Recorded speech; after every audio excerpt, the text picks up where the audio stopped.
Good morning, my friend. This is Brother Peter with tidbits from the Word. Tell me today, what do you know about the events of the story of the first church there at Jerusalem? What do you know about the first believers in Jesus Christ and the first people that were called Christians there at Antioch? That's the first place they were called Christians, meaning Christ-like, meaning they had a person they were following behind, and yet so they became followers of them. It's kind of like a city worker. It's called a city worker. A state worker is called a state worker, a state agent. And the agent follows the rules of the state, and he has authority to follow the rules of the state and to enforce the rules of the state. Now, a Christian has the authority from God to walk as a Christian. He has the authority to overrule the world system to the Christ-like answer. And that means you do not act opposite of what you're supposed to do. But what do you know about the word called Pentecost? In the book of Acts, chapter 1 and verse 8, speaking to people who have said, God, I am a sinner, forgive me of my sin, come in my heart and save my soul. But they haven't yet been filled with the Holy Spirit. This was a one-time thing in that day because Jesus hadn't gone to the cross yet. When Jesus went to the cross and said, I will send you another comforter, which was the Holy Spirit. When you confess that you have forsaken your sin and say, God, forgive me of that sin, come in my heart, save me soul, I will send the Holy Spirit into your heart. So the first time the Holy Spirit came is called the day of Pentecost. And that was the first time the Holy Spirit came, indwelled more than just one or two or a handful of people, but indwelt every single solitary believer. By the way, Peter preached right after Pentecost, and 3,000 people got saved. Those 3,000 people got the Holy Spirit in their heart all at one time. Now, the receiving the first time of the Holy Spirit was on a little different accord than it was on afterwards. What would you liken in this world, in a worldly sense, to what the Holy Spirit is like? If we have an engine that is called a gasoline engine, what must you have for that engine to work? You must have gasoline. If you have no gasoline, that gasoline engine is not going to work. It will not run on other fuels. You may make it spit and sputter, but it won't run. It will not function like it's supposed to. It has to have gasoline. Now, in order to function in the Spirit of God, you have to have the Holy Spirit. Now, how do you get the Holy Spirit, Brother Peter?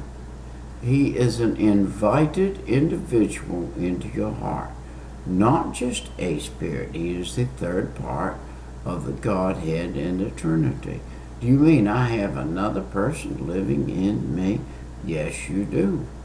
If you have the Holy Spirit living in you, you have the third part of the Godhead, which means you have the power of God living within you.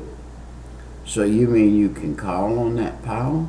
You can, if you live close enough to the power to be able to speak to the power, be able to commune with the power, be able to talk with the power, be able to follow what the power said. There are rules and regulations to that after you have the power of the Holy Spirit come in you. It is called patterning yourself after Jesus Christ. If you pattern yourself after Jesus, you can become a spirit-filled Christian. A spirit-filled Christian is going to act like a Christian. He's going to talk like a Christian. He's going to speak like a Christian. He's going to be guilty of being a Christian. Other people are going to say he is a Christian. And other nationalities that are going to come over here and try to kill you are going to say, if we kill anybody, we need to get that one first. Wow, that's good. I would like to be known to be the first one they want to get, because that means that I'm living close enough to God that people know that I have the power of the Holy Spirit in my life. Jesus said in Acts 1:8 that when you get this Holy Spirit, you will be a witness of me. You'll be a witness of me. And not just where you live in your own home, but just outside of your home. He said in that day in Jerusalem, where they first got the Holy Spirit. And then he said in Judea, means that they were in the city of Jerusalem, and they were going out to the county of Judea, around the county. He said, and not only there, but in Samaria. That means you go out to the state you live in. And then he said, not only there, but to the uttermost parts of the world. And today, that's why we're on this computer, because we're in the uttermost parts of the world.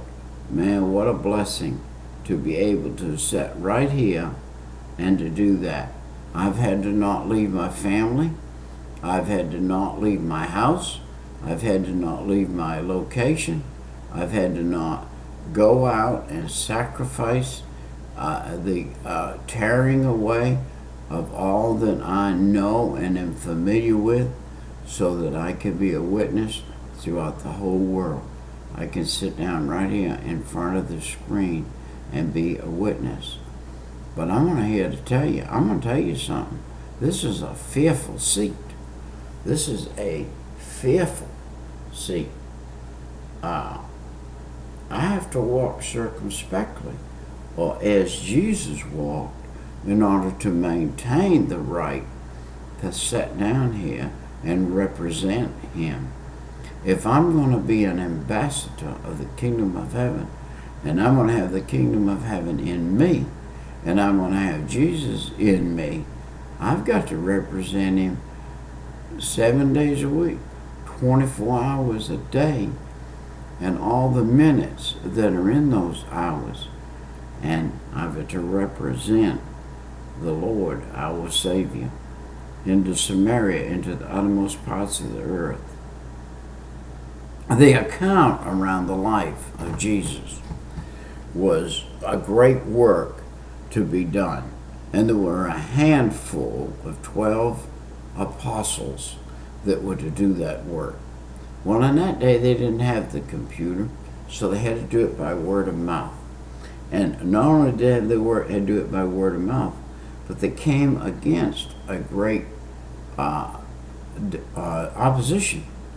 And that opposition caused many of them to die martyrs. That was a thing that God planned. He planned on them dying martyrs. God knew the story from the end to the beginning. To be absent from the body is to be present with the Lord. The only bad thing about dying and leaving here, and it's not really bad at that, but that other people miss you, or people that love you miss you. Other than that, there would be no